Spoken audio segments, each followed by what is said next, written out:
Beredar kabar Megawati Soekarno Putri sakit. Kabar Ketua Umum PDI Perjuangan itu beredar di media sosial. Terkait kabar tersebut, PDIP akhirnya buka suara. Bahkan kondisi Megawati sebenarnya terungkap. Sekjen DPP PDIP Hasto Kristianto menegaskan kabar Ketua Umum PDIP Megawati Soekarno Putri dirawat di rumah sakit adalah berita tidak benar alias hoax. Hasto menyatakan Megawati saat ini dalam keadaan sehat, energik, dan bersemangat.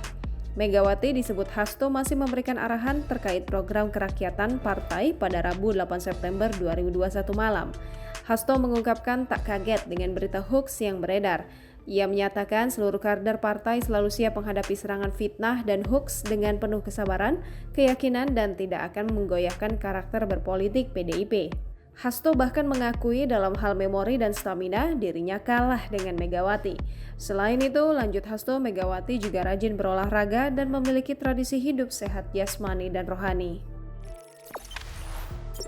Jangan lupa subscribe, share, komen, dan like ya!